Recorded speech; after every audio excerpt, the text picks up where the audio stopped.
ये वीडियो केवल मनोरंजन हेतु है। हम किसी भी अंधविश्वास का समर्थन नहीं करते। इस वीडियो का क्रेडिट बेस्ट हिंदी कहानियन को जाता है। माँ, आप हमारे लिए कपड़े लेकर आई क्या? सबर कर, जरा भी लाती हूँ, अंदर अलमारी में रखे हैं लाकर। ये कहकर कमला सीधे अपने कमरे में गई और वापस आते हुए उसके हाथ में 2 पैकेट थे। और फिर छी, ये कैसा सूट है, कितना सस्ता सा लग रहा है। हाँ तो जितने पैसे मेरे पास थे उसमें यही 2 सूट आ पाए हैं। तो ये भी क्यों लाई माँ? जाओ वापस कर दो जहाँ से भी लाई हो।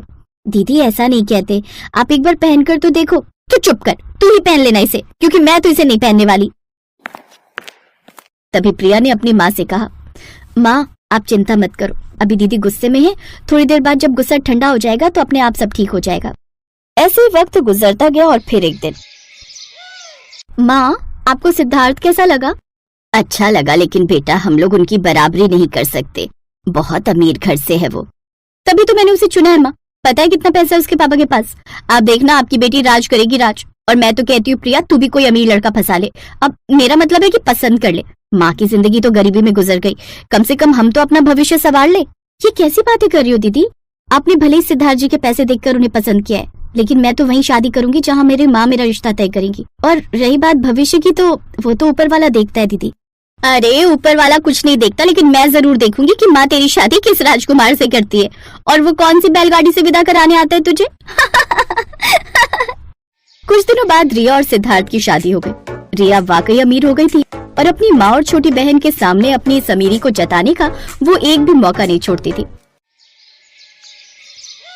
माँ ये देखो, मैं तुम्हारे लिए नई साड़ी लेकर आई हूँ, और प्रिया ये ले तेरे लिए सूट, पता है पूरे 1500 का है। अब जब मैं इतने महंगे कपड़े पहनती हूँ तो कुछ भला तो तेरा भी होना ही चाहिए। थैंक यू दीदी। अरे थैंक यू छोड़, और जल्दी से मेरी तरह कोई अमीर लड़के से सेटिंग बिठा ले। अब तेरा होने वाला पति मेरे ससुराल भी तो आएगा ही, तो इस बात का भी ख्याल रखना जरा। ऐसे कुछ और साल बीत गए और फिर कमला ने प्रिया की शादी आकाश से तय कर दी। आकाश बहुत ही अच्छा और संस्कारी लड़का था। और फिर शादी के बाद ससुराल में, आपका स्वागत है भाभी। वाह भाभी आप तो बहुत सुंदर हो। सच में भैया किस्मत खुल गई आपकी तो। अपनी तीनों नंदों की बात सुनकर प्रिया शर्मा गई। उसकी तीनों नंदे मेघना, मोहिनी और मेघा बहुत प्यारी थी। भाभी आपसे बात करके बहुत अच्छा लगा, अब हम अपने कमरे में चलते। भैया को भी तो आपसे ढेर सारी बातें करनी होंगी ना। चुप कर शैतान कहीं की। अच्छा भाभी आपको किसी भी चीज की जरूरत हो तो मुझे आवाज दे देना। ठीक है, अब एक बात कहूँ? हाँ बोलो ना भाभी। आप तीनों बड़ी ही प्यारी हो। अपनी तारीफ सुनकर तीनों बहनें मुस्कुराकर अपने कमरे में चली गई और फिर आकाश कमरे में आया। तो क्या बातें चल रही थी भाभी और नंदों के बीच? कुछ नहीं, मैं बस ये कह रही थी कि वो तीनों बड़ी ही प्यारी हैं। हाँ ये तो है, पता है माँ बाबूजी के जाने के बाद मैंने इन तीनों को अपनी बहनें नहीं बल्कि बेटियां मानकर पाला है। ये कहते हुए आकाश की आंखों में आंसू थे। फिर उसने लंबी सांस लेते हुए आगे कहा, वो रात में कभी नहीं भूल सकता।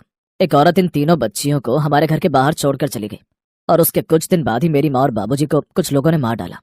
वो लोग कौन थे, कहाँ से आए थे, कुछ पता नहीं चला, लेकिन तब से तीनों ही मेरा परिवार बन गए। तो इसका मतलब ये आपकी सगी बहनें नहीं है? नहीं, पर ये तीनों मुझे अपनी जान से भी ज्यादा प्यारी हैं और ये तीनों भी मुझे ही अपना सब कुछ मानती हैं। वो मेघना है ना, पता है उसने बहुत जल्दी घर की सारी जिम्मेदारियां संभाल ली ताकि मैं अपने काम पर ध्यान लगा सकूं। फिर उसी ने दोनों छोटी बहनों को पाला।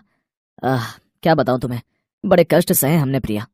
अब बस मैं आ गई हूँ ना, मैं इनकी भाभी नहीं बल्कि माँ बनकर रहूंगी, ये वादा करती हूँ आपसे।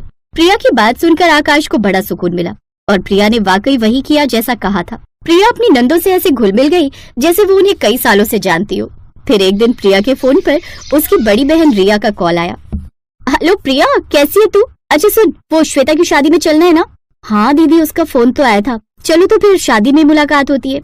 पर सुन ना, मैं तो बड़ी कंफ्यूज हूँ यार, क्या पहनूं शादी में? वैसे तू क्या पहनेगी? मैं शादी की कई साड़ियाँ रखी हैं, उन्हीं में से कोई पहन लूंगी। मैंने कहा था ना किसी अमीर लड़के से शादी कर। अगर बात मान ली होती मेरी तो आज मेरी तरह तू भी नई नई साड़ी खरीद रही होती। रिया की बात सुनकर प्रिया को गुस्सा भी आया और दुख भी हुआ, लेकिन उसने पलट कर कुछ कहा नहीं। फिर कुछ दिन बाद शादी का दिन भी आ गया और जब प्रिया नहाकर बाहर निकली तो उसने देखा कि उसके बिस्तर पर एक बिल्कुल नया और काफी महंगा लहंगा रखा हुआ था। ये लहंगा ये किसका है और यहाँ कौन लाया? ये आपके लिए है भाभी, भैया ने भिजवाया है, बोला है कि आप इसे पहनकर ही जाना अपनी सहेली की शादी में। अरे पर ये तो बहुत महंगा लग रहा है। अब ये तो भैया ही जाने। वैसे एक बात तो साबित हो गई कि वो आपसे प्यार बहुत करते हैं। उस लहंगे को देखकर प्रिया बहुत खुश हुई, लेकिन शादी में उसे इतना बढ़िया लहंगा पहने देखकर रिया की आंखें तो फटी की फटी रह गई। ऊपर से वहाँ हर औरत प्रिया के लहंगे की तारीफ कर रही थी। ये सब रिया से देखा नहीं गया और उसने चिढ़ते हुए प्रिया से कहा, अरे प्रिया, तू तो बड़ी सुंदर लग रही है। वैसे इतना महंगा लहंगा किराए पर लिया है या फिर इसे खरीदने के लिए कहीं तेरे पति ने अपनी किडनी विडनी तो नहीं बेच दी ना? रिया की बात सुनकर वहाँ मौजूद औरतें हंसने लगी, जबकि इस बात पर प्रिया को बहुत गुस्सा आया और वो वहाँ से बिना कुछ कहे चली गई। रिया की अच्छी खासी बेइज्जती हो चुकी थी जो उससे बर्दाश्त नहीं हो रही थी। इस बात से रिया इतना गुस्सा हुई कि उसने अपनी कार उठाई और प्रिया के ससुराल की तरफ बढ़ गई। वहाँ पहुँचते ही उसने गुस्से में प्रिया के घर में आग लगा दी। तभी आग देखकर, हैं, ये आग कैसे लग गई? तुम सब जल्दी बाहर निकलो। हे भगवान, आग तो हर तरफ फैल गई है, बाहर निकलने का कोई रास्ता नहीं है। हे भगवान, चाहे मेरी जान ले लो लेकिन मेरी नंदों को बचा लो। प्रिया भगवान से प्रार्थना कर रही थी और उधर बाहर रिया जोर जोर से हंस रही थी। तभी मेघना ने मोहिनी और मेघा को कुछ इशारा किया। मेघा ने फौरन आंखें बंद की और फिर पूरे घर के ऊपर जोर से बारिश होने लगी, जिससे कुछ ही पलों में आग बुझ गई। और फिर मोहिनी ने अपने लंबे हाथों से सीधे रिया का गला पकड़ लिया। ये क्या? ये सब तुम सब? हम तीनों बहनें परियां हैं। हमारी माँ ने एक शैतान के डर से ही हम सबको आकाश भैया के घर छोड़ दिया था और फिर बाद में उसी शैतान ने हमें और आकाश भैया को अनाथ बना दिया। तब आकाश भैया ने हमें पाला और अब हम अपनी भाभी की जान लेने की कोशिश करने वाली इस औरत को नहीं छोड़ेंगे। मोहिनी, छोड़ दो दीदी को, हम फिर से अपना घर बना लेंगे। इन्हें सबक मिल गया है। मेरी बेइज्जती करने चली थी और खुद सबके सामने अपमानित हुई। दीदी चली जाओ यहाँ से, इससे पहले कि मैं इन्हें रोक न सकूं। इतना सुनते ही रिया गिरती पड़ती वहाँ से भाग निकली और फिर प्रिया को कभी किसी ने परेशान नहीं किया।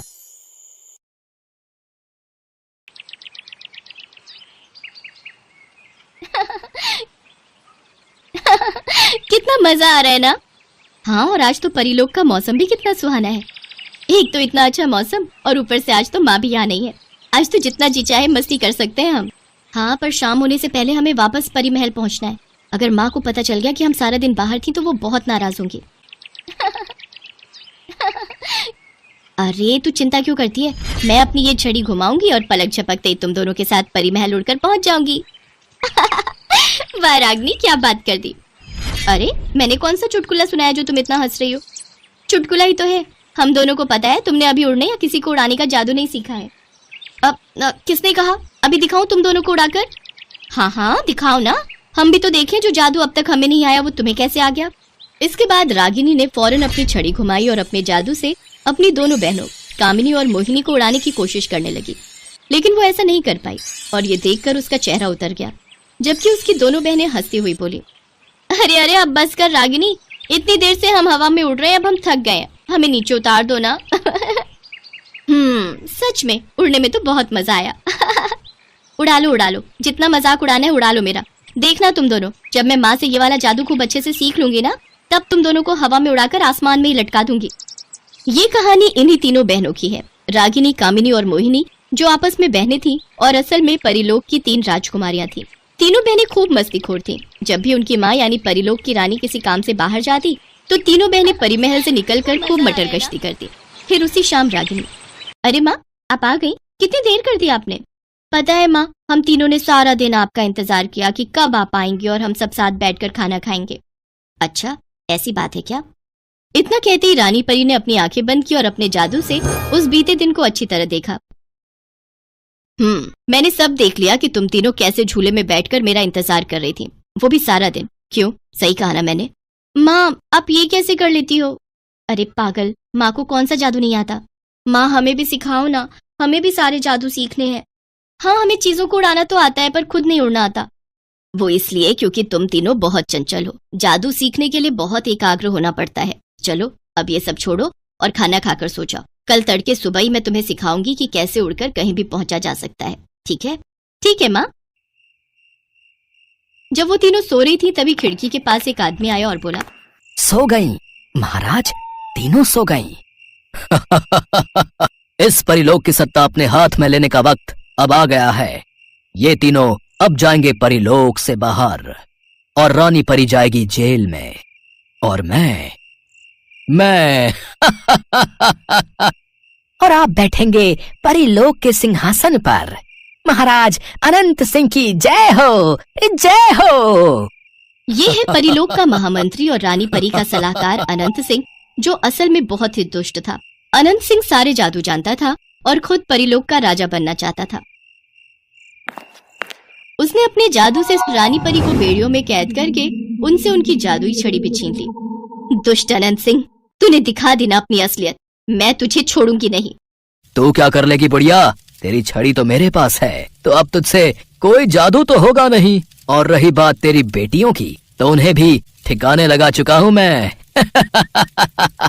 रानी परी को लगा कि अनंत सिंह ने उसकी तीनों बेटियों को मार दिया है। वो फूट फूट कर रोने लगी। उधर धरती पर जब तीनों राजकुमारियों की आंख खुली तब अरे, ये हम कहाँ आ गए? और ये हमारे कपड़ों को क्या हुआ? माँ कहाँ है और हमारा परी महल? लगता है ये धरती लोक है। माँ ने मुझे बताया था इस लोक के बारे में, पर हम यहाँ आए कैसे और अब वापस कैसे जाएंगे? चलो किसी को ढूंढते हैं और उससे मदद मांगते हैं। अनंत सिंह के जादू से तीनों राजकुमारियों के कपड़े एकदम सादे हो चुके थे और वो बहुत ही गरीब दिख रही थी। फिर एक झोपड़ी के बाहर रुककर रागिनी ने कहा, कोई है? हाँ मैं हूँ, पर तुम कौन हो बेटी? प्रणाम माँ जी, मेरा नाम रागिनी है और ये दोनों मेरी बहनें हैं, मोहिनी और कामिनी। हम तीनों अब क्या हुआ बताओ? हम तीनों को बहुत भूख लगी है, हमारा इस दुनिया में कोई अपना नहीं है। अरे ऐसा क्यों कहती हो? वो ऊपर वाला है ना, वो सबका रखवाला है। आ जाओ, अंदर आ जाओ। सरला की झोपड़ी ज्यादा बड़ी नहीं थी। वो उस झोपड़ी में अपने 3 बेटों के साथ रहती थी, रमेश, महेश और कमलेश, जो कि लकड़हारे थे और स्वभाव से बहुत ही मेहनती और दयालु थे। ऐसे ही कई महीने बीत गए। फिर एक दिन, अब मेरी उम्र हो गई, पता नहीं मुझे कब भगवान अपने पास बुला लें। तुम लोगों का भी तो कोई नहीं है, तो मैं चाहती हूँ कि तुम तीनों मेरे बेटों से शादी कर लो, अगर तुम्हें कोई ऐतराज ना हो तो। तीनों राजकुमारियों को इससे कोई ऐतराज नहीं था।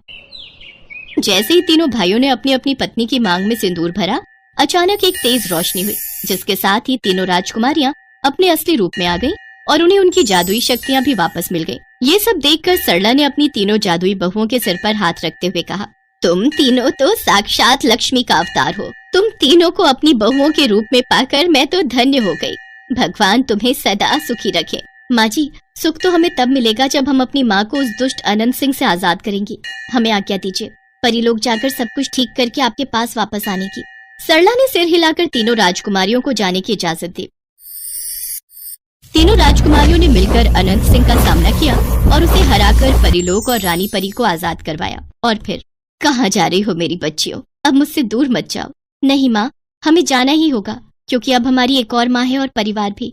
क्योंकि अब हम आपकी नटखट बेटियां नहीं रही, बल्कि एक घर की जिम्मेदार बहुएं बन गई हैं। तो हमें हमारा कर्तव्य तो निभाना ही होगा ना? हाँ माँ, लेकिन ये मत सोचिएगा कि हम परिलोक से नाता तोड़कर जा रही हैं। ये परिलोक हमारा मायका है, जिसका साथ हमसे कभी नहीं छूटेगा।